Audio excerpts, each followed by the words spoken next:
हमारे साथ है बहुत ही beautiful, gorgeous and hot Nikki Dabboli. First of all Nikki, welcome to our channel. Thank you, thank you. Like top 3, how does it feel जब top 3 बन के आप बिग बॉस 14 के फिनाले में स्टेज में खड़ी थी? What was the feeling? I feel great obviously, और आई नेवर फेल्ट कि इतने दूर तक मैं जाऊंगी, क्योंकि वापस आने के बाद मेरी गेम थोड़ी सी वीक पड़ गई थी। वो एक अपने आप को तो समझ में आता है कि हम कितने लैग बिहाइंड कर रहे हो, तो मुझे लगा नहीं था कि मैं टॉप 3 में पहुंचूंगी, क्योंकि मेरे कॉम्पिटिटर्स जो थे वो काफ़ी टफ थे। उन लोगों ने इंडस्ट्री में काफ़ी साल से काम किया हुआ था और मुझे बस 4 साल हो गए हैं। तो बट ठीक है, अपने फैंस का मैंने दिल जीता है, लोगों के दिल जीते हैं, हंसाया है, एंटरटेन किया है। उस वजह से अगर वो मुझे टॉप 3 में पहुंचाते हैं तो I am very grateful. Okay, हमने आपकी जर्नी देखी. आई मस्ट से कि आपकी जर्नी वाकई बहुत एंटरटेनिंग थी फैंस के लिए, और साथ ही साथ कई सारे अप डाउन, आप एपिक भी हो या गई या थी, फिर से या आई थी. बट आपसे जानना चाहें कि आप अपनी जर्नी को किस तरह देखती हैं बिग बॉस 14? तो कैसे? ओके, तो मेरी बिग बॉस 14 की जर्नी बिल्कुल भी इजी नहीं थी, बहुत डिफ़िकल्ट थी। जब मुझे ये ऑफ़र आया था तभी मुझे पता था कि पूरा घर, ऐसा एक दिन आएगा कि पूरा घर मेरे अगेंस्ट हो जाएगा, क्योंकि मेरा नेचर बिल्कुल भी नहीं है कि मैं फ्लेक्सिबल रहूँ। मैं एडजस्ट नहीं कर पाती हूँ किसी के भी साथ। और अब 15 लोगों अलग अलग टाइप की पर्सनालिटी है, और मुझे पता है कि मेरी किसी से भी नहीं बनेगी, क्योंकि अब सी हर व्यक्ति को लगता है कि हम अलग हैं, लेकिन I am genuinely I feel कि आई एम यूनिक, क्योंकि जो मेरे स्टैंड्स होते हैं, जो मेरे डिसीजंस होते हैं, वो किसी से भी सहमत नहीं होते। मतलब आपका सपोज अगर आप मेरे दोस्त हो, तो आपका सुन के मैं वो डिसीजन नहीं लूँगी, मैं वो समझूंगी, लेकिन करूँगी वही जो मेरे को सही लगता है। तो मुझे पता था इतने लोग आए हैं, इतना गर्दी है घर के अंदर, किसी से भी जमेगी नहीं, कैसे अपने आप को फ्लॉन्ट करना है, कैसे अपने आप का पक्ष सही से दिखाना है कि मैं ही सही हूँ। तो मुझे पता था कि ये ऐसा सिचुएशन आएगा कि सब लोग अगेंस्ट हो जाएंगे। पहले ही हफ्ते पूरा घर, जब वो 7 आइटम्स का था, पूरा घर मेरे अगेंस्ट था। तो बहुत डिफ़िकल्ट जर्नी रही है, बहुत अप्स एंड डाउन्स। कोई मेरे साथ नहीं था एक्सेप्ट जान, कोई दोस्त नहीं था। सीनियर्स मेरे फेवर में थे, क्योंकि they know how to play game. तो गेम के हिसाब से अगर देखा जाए तो दे थॉट कि ये सही है लड़की जो भी है। तो और बाकी सबको तो पता ही नहीं था कि गेम था क्या, वो है क्या, वो कहाँ आए हैं, उनको कुछ समझ में नहीं आ रहा था जितना मुझे समझ रहा था बिग बॉस का गेम। तो काफ़ी अप्स एंड डाउन्स थे, काफ़ी डिफ़िकल्ट थी सिचुएशन। लोगों से बना के रखना भी था, सेफ भी खेलना था। बट जब मैं फर्स्ट हाफ में मैंने बिल्कुल भी सेफ नहीं खेला। जो मेरे मन में आया मैंने बोला, जिसको मुझे नॉमिनेट करना था मैंने किया। मैंने अपने दोस्तों को भी कभी कभी डिच कर दिया, इरिटेट होके, फ्रस्ट्रेट होके। तो सेफ तो मैंने बिल्कुल नहीं खेला फर्स्ट हाफ में। सेकेंड हाफ में मैंने सोचा, मैं बाहर आई थी, मैंने देखा कि यार रिश्तों की भी वैल्यू करना सीखना चाहिए निकी, इतना लाइटली नहीं लेना चाहिए रिश्तों को। तो मैंने सोचा, मैंने एक माइंड सेट किया कि मुझे रिश्ते बनाने हैं। तो मैं सेकेंड हाफ में आई तो मैंने कोशिश करी रिश्ते बनाने की, लेकिन मेरी पहले ही दूसरे हफ्ते शायद से मेरे एजाज से फ़ाइट हो गई थी, तो छोटे से रीज़न में। तो मुझे ऐसे लगता है कि ताली एक हाथ से नहीं बजती, उनके तरफ से भी कुछ चीज़ें आई तभी मैंने ताली मारी। तो वो दोनों तरफ से आई थी, तो फिर वहाँ पे वो रिश्ता ख़त्म हो गया था। उसके बाद जान तो था नहीं, फिर मेरा किसी और से रिश्ता था ही नहीं। बाकी सब लोग मेरे को मतलब बस जानते थे। रुबीना अभिनव से मेरी क्रॉस थी, लेकिन जब मैं घर पे आई तो मुझे एक वाइब मिली रुबीना और अभिनव से कि वाह, दे आर हैप्पी कि मैं आई। तो मैंने अपने तरफ से भी हाथ बढ़ाया, उन्होंने भी हाथ बढ़ाया कि वो देखना चाहती। मतलब एक कैप्टन, मुझे आज भी याद है, एक कैप्टनसी का टास्क था और सब लोग कह रहे थे राहुल को कैप्टन बनाना है, और आई वॉज़ रेडी, मैं सैक्रिफाइस करने को रेडी थी। मैंने कहा कि ठीक है, मैं राहुल को कैप्टन बना दूंगी। तो फिर रुबीना और अभिनव ऑब्वियसली राहुल के अगेंस्ट से, उन्होंने कहा कि नहीं निकी, हम उसको नहीं बनाएंगे। लेकिन रुबीना ने मुझे कहा था एज अ फ्रेंड, मैं अपनी तरफ से हाथ बढ़ा रही हूँ कि मैं, अगर वो सैक फेंकने का बारी आएगा तो मैं राहुल का सैक फेंक दूंगी, मैं तुझे कैप्टन बनाऊंगी। तो तब मुझे लगा वाह, सामने से अगर कोई हाथ बढ़ा रहा है तो आई शुड ऑल्सो। और तभी से हमारा रिश्ता शुरू हुआ and it went very beautifully. और अभी तक वो रिश्ता है और आगे भी हमेशा रहेगा, क्योंकि एक बॉन्ड अगर दिखता है तो आप उससे कभी लड़ोगे नहीं, है ना। अगर झगड़ा होता भी है तो आप शांत रहोगे, आप गलतियाँ एक्सेप्ट कर लोगे, आप चुप रहोगे, आप एकदम साइलेंट। तो वैसे मेरे और रुबीना की भी मतलब अंडरस्टैंडिंग में बनती नहीं थी, लेकिन जब वो मुझे समझाती थी मैं चुप बैठती थी, और जब मैं कहती थी तो वो भी चुप बैठती थी। हम दोनों अपने अपने पक्ष रखते थे, कितना सुनना है कितना नहीं, सुन लेते थे जी भर के, लेकिन करते हमारे थे, मन के थे। आप तो यूनिक यार हो इसलिए फैंस आपको इतना प्यार देते हैं। Yeah. लेकिन हमने शुरुआत से ही देखी है जो जीतने का जुनून था Yes, वो सिर्फ yes. निक्की तंबोली में ही था, शुरुआत से लेके ऑफ आखिरी कोर्स, तक। यस। जब आप टॉप 3 में थी हम्म। और रुबीना को एज अ विनर अनाउंस हाँ, किया, व्हाट हाँ। Was the feeling? आपको कहीं ना कहीं डिसअपॉइंटमेंट हुई?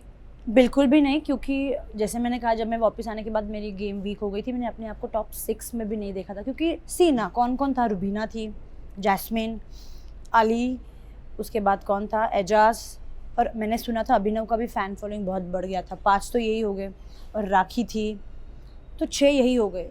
मैं अपने आप को टॉप 6 में भी नहीं देखती थी, लेकिन पता नहीं ऐसे क्या हुआ, फैंस को मेरा कौन सी चीज़ पसंद है कि मुझे टॉप 3 में पहुँचाया। I am shocked, at the same time I am happy. But मुझे ना हर चीज़ की भूख होती है कि ये करना है लाइफ में। I am hungry to do work and to gain knowledge. But top 3 में हूँ तो आई एम ग्रेटफुल। लेकिन मेरे को मतलब वो कहते हैं ना, मतलब हम लोग मराठी में तो हवरट कहते हैं। हवरट मतलब कि इतना भी लालच मत रखो किसी भी चीज़ के लिए। मेरे बाद अगर मैंने किसी को विनर देखा था फर्स्ट हाफ में तो वो एजाज था, क्योंकि मेरी उससे बहुत बनती थी। एजाज से फिर झगड़ा हो गया, उसके बाद रुबीना मेरे से क्लोज हुई, तो मेरे बाद जिसको मैंने एज अ विनर देखा है वो रुबीना। तो रुबीना जब जीती जब मैं बाहर निकलने से पहले मैंने रुबीना को बोला था, रुबीना मैं टॉप 3 में तो पहुंच गई हूँ, अगर मैं नहीं जीतती तो you have to take the trophy and come. तो उसने कहा अभी देखते क्या होता है बहन, अब लेट्स सी। मैंने कहा no, you are taking the trophy, I know. और मेरे बाद अगर मैंने किसी को विनर देखा है तो वो रुबीना को। बहुत ज़्यादा खुशी हुई, बहुत ज़्यादा खुशी हुई मुझे। ओके, हाँ। जैसे कि आपने कहा कि सेकंड हाँ। जो आपको सेकंड इनिंग मिली थी बिग हम्म, बॉस में, हम्म। आपकी और रुबीना की काफ़ी अच्छी बॉन्ड बनी, सिस्टरहुड का Yes, एक बॉन्ड yes. बना। तो रुबीना कितनी सपोर्टिव थी जो आपकी सेकंड इनिंग जो बिग बॉस 14 में स्टार्ट हुई थी? तो रुबीना एक ऐसी बंदी है, वो फ्रेंडशिप को और रिलेशनशिप को बहुत अच्छी तरह से समझती है और उसे संभाल के रखती है। She don't want to lose उसके जो क्लोज होते हैं, ठीक है। तो रुबीना कहती है कि अगर उसका कोई दोस्त है, अगर वो गलत भी है तो उसके फेवर में वो इतना बात करेगी कि गलत को भी सही वो कर देगी, वो दिखाएगी। She want to show like that कि आप गलत भी हो तो दुनिया के सामने वो आपको इंसल्ट नहीं करेगी, वो कहेगी कि आप सही ही हो। बाद में अकेले में आपको समझाएगी कि आप गलत थे, लेकिन आपका दिल कभी नहीं दुखाएगी। तो वो नेचर कहीं ना कहीं मुझे बहुत अच्छा लगा। मुझे छोटी छोटी चीज़ें बहुत अच्छी लगती। जब मैं बीमार पड़ती थी बिग बॉस के घर में, टास्क खेल के हमारे पैर दर्द होते थे, कमर दर्द होती थी, तो वो मेरी कमर दबाती थी, मैं उसके पैर दबाती थी। She used to take care of me like a sister, like a mother. वो फीलिंग मुझे घर में किसी से नहीं आई। जो सुकून बिग बॉस से बात करके मिलता था ना, वो मेंटली मिलता था। फिज़िकली इसने, रुबीना ने मेरी इतनी केयर की, ना सिर्फ मेरी, अली को जो वो भाई मानती थी उसका भी उसने इतना केयर किया है कि hats off to her. Wow. Okay, जान के साथ भी आपकी दोस्ती शुरुआत से रही, बीच में थोड़ा दोस्ती में अप एंड डाउन्स आए। अब क्या कुछ बॉन्ड आप जान के साथ शेयर करें? अभी तो हम बहुत अच्छे दोस्त बन गए। अभी यहाँ आने से पहले हम लोग बातचीत भी कर रहे थे। तो ही is a very sweet guy, काफ़ी जेन्युइन है। हाँ, गेम पॉइंट ऑफ व्यू से उसको गेम समझ में नहीं आया, but as a human being he is very talented, very sweet, very humble, very down to earth, very caring and also supportive है। सपोर्ट करता है, क्योंकि जब घर मतलब फर्स्ट 2 हफ्ते में पूरा घर मेरे अगेंस्ट था, he was the one to take stand for me, अपना थिंग्स कॉम्प्रोमाइज़ करता था फॉर मी। तो हाँ, लोग कहते थे उसका स्टैंड नहीं, बट मुझे जितना लगता है उसने मेरे लिए जितना नेसेसरी था मेरे लिए उसने स्टैंड लिया है। हालांकि उसके लिए नहीं लिया, लेकिन एक दोस्त के लिए स्टैंड लेना भी बहुत बड़ी बात होती है। He is very sweet. हमने देखा था कि जान जब एलिमिनेट हो रहे थे आप काफ़ी इमोशनल भी हुए। हाँ, क्योंकि मेरा क्या होता है, हाथ से चीज़ निकल जाती है ना, तब मुझे एहसास होता है। ऐसे काफ़ी बार हुआ है। तो जान घर से चला गया और उसके बाद इमीडिएटली मुझे एक स्ट्राइक हुआ, यार जान नहीं है, और वो एक सुनापन सा है ना, वो महसूस हुआ। एंड देन आई फेल्ट किया, जब था तब तो इम्पोर्टेंस दिया नहीं कि अब वो फील हो रहा है कि यार वो चला गया। अब मैं सोनी पड़ गई थी, किससे बात करूँ मैं, कि वो हर टाइम मेरे आजू बाजू में रहता था, मुझे अच्छा लगता था जेन्यूनली। तो वो चले जाने के बाद मुझे समझा कि जो रिस्पेक्ट मैंने उसको दी नहीं, गेम के लिए उससे बदतमीज़ी करी, वो सबका एहसास हुआ। And then I felt very bad. Okay, like Rahul Vaidya ने भी काफ़ी कोशिश की थी आपसे दोस्ती बनाए हाँ। की बिग बॉस में, लेकिन ऐसा क्या हुआ जो आपके और उनके बीच में वो बॉन्ड नहीं शेयर कर पाए दोस्ती वाला? मुझे ऐसे लगता है राहुल वैद्य जो है, he is also nice human being, अच्छा गाता है, दिल का अच्छा है, बट उसको वीकेंड पे कहा गया था जमूरा। तो अब कहा, ऐसे तो नहीं कहेंगे, मुझे भी तो कहा गया था थाली का बैंगन, क्योंकि समझ में नहीं आ रहा था ऑडियंस को कि कर क्या रही है, इधर भी नहीं उधर भी नहीं। तो वैसे उसको भी बोला था, क्योंकि उसको बोला था, मुझे ऐसे लगता है क्योंकि वो चाहता है कि हर व्यक्ति उसे सपोर्ट करे। जब वो कैप्टेंसी का टास्क था, वो बैग फेंकने वाला गुब्बारे का, वो हर किसी को जाके बोल रहा है कि मुझे कैप्टन बना, वो अपने बलबूते पे कुछ नहीं कर पा रहा था। आई अंडरस्टैंड बहुमत लेना भी एक गेम है कि आपकी तरफ सब लोग आ रहे हैं, बट इतना बहुमत लिया। मैंने फर्स्ट गेम की वो तो तीर तो मैंने ही मारा था ना, मैंने किसी और का फेंका और फिर किसने, अर्शी ने उसको नहीं बनाया। तो मुझे अब ऐसे लगता है कि you should be very smart. आप सबको बहुमत दे रहे हो, आपको बना भी रहे हो आप बहुमत में, नंबर गेम में आप सबको इकट्ठा कर भी रहे हो, लेकिन एक बंदी है जो गेम कभी भी बिगाड़ सकती है, और मैंने वो किया क्योंकि यार मतलब वो चाहता है कि हर वक्त उसका कोई ना कोई हेल्प करे। मेरी भी तो एक्सपेक्टेशंस थी कि मुझे भी आप बचाओ। स्टार्टिंग से मैंने उसको कभी नॉमिनेट नहीं किया, उसने मुझे 2 बार नॉमिनेट किया, ये कहते हुए कि वो मुझे टॉन्ट मारती है। यार मतलब आप दोस्त बोलते हो और फिर आप उसी दोस्त को नॉमिनेट करते हो। नॉमिनेशन का मीनिंग है कि घर से बेघर होना। मतलब आप दोस्त, अगर दोस्त है तो आप कैसे चाहोगे ना कि आप घर से चले जाओ, जो मैंने कभी नहीं चाहा उसके लिए।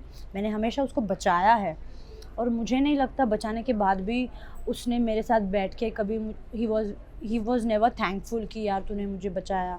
हालांकि जनता थे उसके लिए बाहर, आई न्यू इट, और उसको भी पता था कि उसकी जनता है, बट एक दोस्त भी तो होता है कि एक दोस्त ने बचाया तो उसको how you should be thankful to her. एक जेस्चर होता है, वो वाइब मुझे उससे कभी आई नहीं। वो स्वीट जेस्चर जो मुझे रुबीना से आई, वो मुझे राहुल वैद्य से ऑनेस्टली नहीं आई। Even if he is a nice guy, of course he is, but वो एक वाइब नहीं आती। तो फिर मुझे लगा यार मैं खुश नहीं रह पाऊँगी ऐसी दोस्ती में, तो मुझे लगा कि मैं कितना हेल्प करूँ। तो आई वॉज लाइक, मैंने फिर पीछे हट गई थी कि बस हो गया यार। क्योंकि दोस्ती की बात चल रही है तो अली से भी कहीं ना कहीं आपकी दोस्ती हमने देखी थी, अब क्या कुछ है अली की? अली से ना दुश्मनी थी ना सच में दोस्ती थी। अली से मैं जुड़ी हुई थी जस्ट बिकॉज ऑफ गेम, क्योंकि टास्क आता था और टास्क में अपना 100% इन्वॉल्वमेंट देती थी।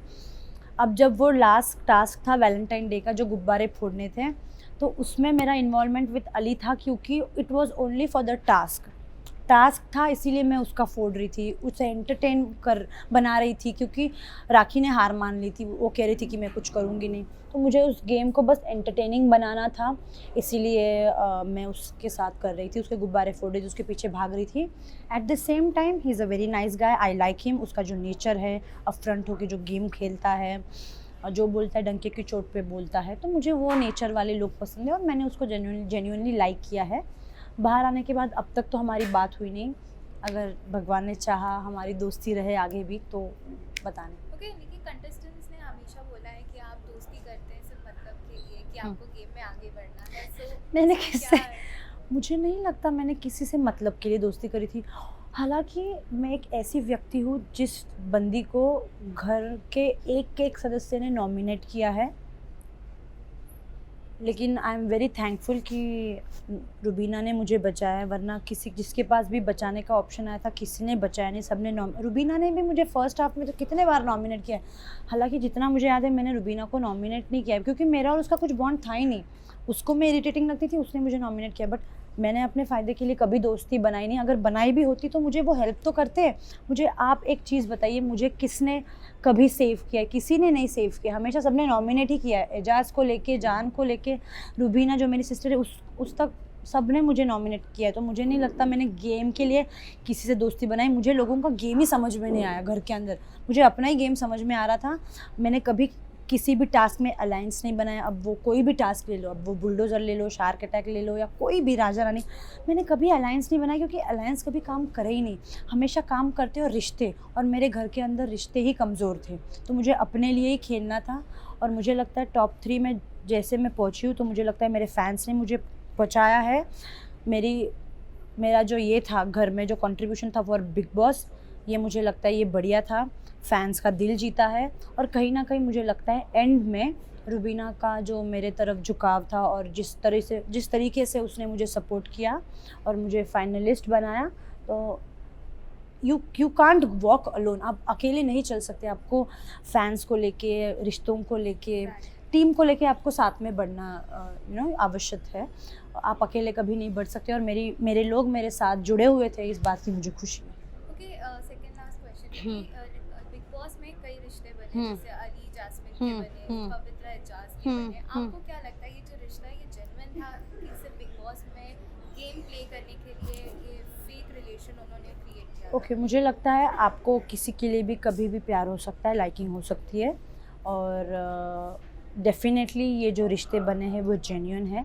मुझे बिल्कुल भी नहीं लगता ये फेक रिलेशन है या फेक दोस्ती है। दोस्ती पहले से थी अली और जैस्मिन की, अब तो एक दूसरे के प्यार में भी है, तो obviously it's genuine, it's very nice.